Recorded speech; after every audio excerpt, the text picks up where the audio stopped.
Welcome back. Now we're here for our artists portion of the show. We're really excited. We have Meredith Hartsfield here. She works with First City Arts Center, and she also is Hartsfire on Facebook. That's her website, because she makes glass beads. Now this is different from glass blowing. Yes, it is. This is lamp work. Okay, so this is a lamp, but it looks like a jet torch. Okay, yeah, I know. This is crazy. I'm super excited about it. Whoa! Oh, so exciting. I've seen her do that like 4 times, and it's so shocking. Everybody in the room jumps.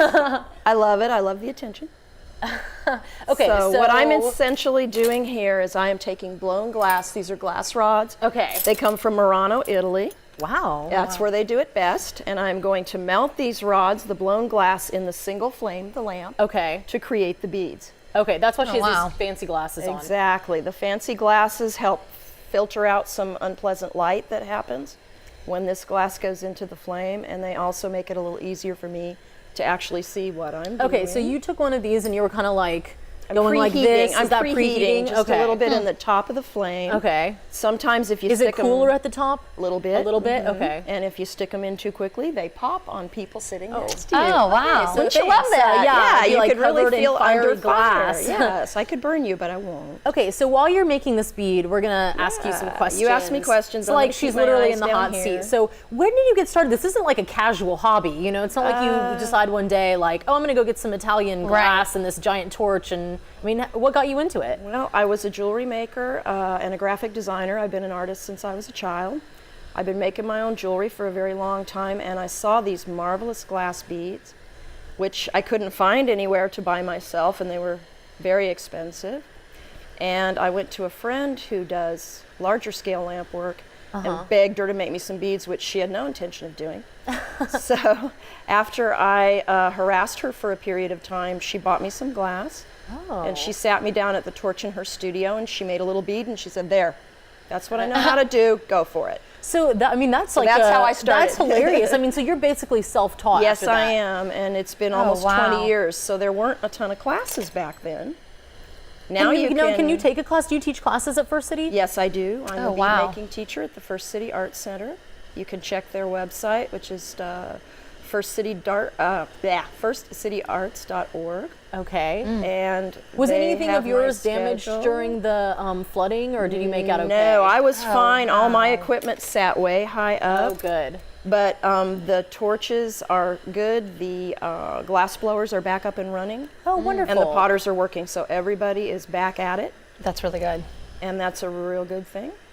Okay, so you just used that special tool. That's its technical name, y'all. Yes. It's graphite, right? It's graphite. Okay, and you she's got another, I'm gonna use this as a pointing instrument. She's got another graphite thing here that she's sometimes putting on. So you started with that turquoise, and now you're adding, like, what is the effect here going to be? This is a light blue. I'm building a background for a design that I may not have time to finish, but we'll see. Okay. So what I want is we might help, which will probably destroy any design plans I you might have you help me with this a little. Anyway, so what I'm going to do is try to create some layers of color.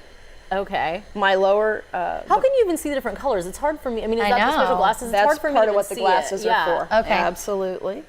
And just it does make it easier. And yeah, I stare into glass full time all the time. So. So what are your favorite kind of beads to make? I mean, you have some really incredible... That's a tough question. These are like tiny sculptures. We're going to get a close-up of them, but like right here, I have a shell with an octopus on it. I don't know if you can get that. I love making those. It's incredible. I mean, it's so ornate. It's incredible. It's just so incredibly detailed. I'm going to go all QVC on you here. And I mean, it's unbelievable that she made this, and that it's like all from these rods, and it just the detail is unbelievable. I saw some other things on your website that were amazing to me that I would not even call them beads. It's hard to call them beads at that point. Yeah, absolutely. I think probably my favorite, I love to make the bottles, the hollow forms. Like this is a working bottle. Yeah, those are amphora with the 2 handles. I love making bottles. Amazing. Wow. The octopus are a lot of fun. The mermaids on the keys are a lot of fun. A lot of people want to make round beads, and I'm a sculptural person. I have no interest in making a round bead if I can possibly help it. So if it's all different shapes and things stick off of it, I'm typically real happy. Okay, so we had a discussion earlier. She keeps bringing these sage sayings about, like, that to me are like life as glass blowing or glass working with the lamp. I mean, what do you think you learn? I mean, this is like a very meditative craft, I would think. I mean, what do you think? It is. Do you think there's some parallels you could learn from life lessons from making beads? Absolutely. When you work in the torch, you have to be focused on right this minute, right this moment. You don't get to go back and do it over. You don't get to answer the phone and do other things. I think we all multitask a little too much. So this is something that centers you right this minute, right where you are, and that's a very good thing. Absolutely. It's a medium that after almost 20 years of bead making, I'm still learning how it works best. So it is probably a lesson in going with what you have at hand, learning how to make it work. Don't always expect it to finish up the way you thought it was going to end, because sometimes things change in the middle. So true. And if they do, you just have to go. I know, it's like master. It's like if you take a Zen bead. Yeah, if you take a class, you can expect, you know, like sage wisdom as well as artistic talent. So are you making a frog? Is that what that's happening over there? It's a frog. oh my goodness. She just made a frog while giving life advice, you guys. This is called stringer, and what I did was I pulled that off of the larger rod of glass. Wow. That's how I get the tiny detail that's on all those beads, is with stringer. So sometimes that's another lesson. Sometimes you have to pull it down and make it manageable, and then Yeah, focus on the small and make it what smaller you pieces. want. She's giving the frog toes right now. has to have toes. It's just, it's like so detailed. So okay, so Absolutely. if we wanted Eyes to and get in toes. here and experiment, Let's see. will you let us do that? I don't want to mess up your frog. I would be Well- happy just to melt some glass. We can cover the frog with some water.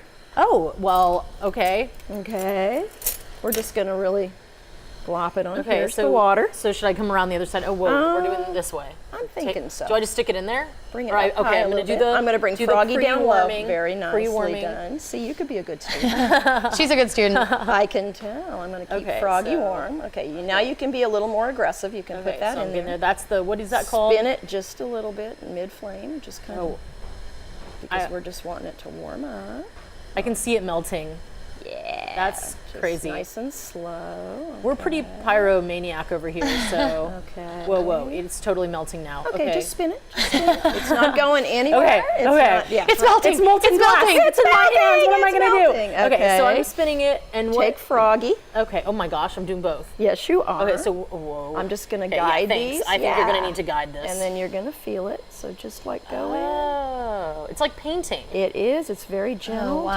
Just heat that up and kind of blob that on there. Okay. Can you feel it? Can you keep Yeah. going? Heat up in here. Heat up in here. Don't Okay. turn Froggy anymore. Don't turn. Oh, don't turn frog. until you get enough hot glass. Okay, gotta make it hot.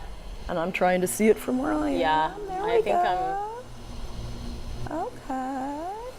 Okay. Next life lesson. Sometimes when you feel? put a giant piece of glass, it melts everywhere. try? Yeah, just go here. Do Yeah, this.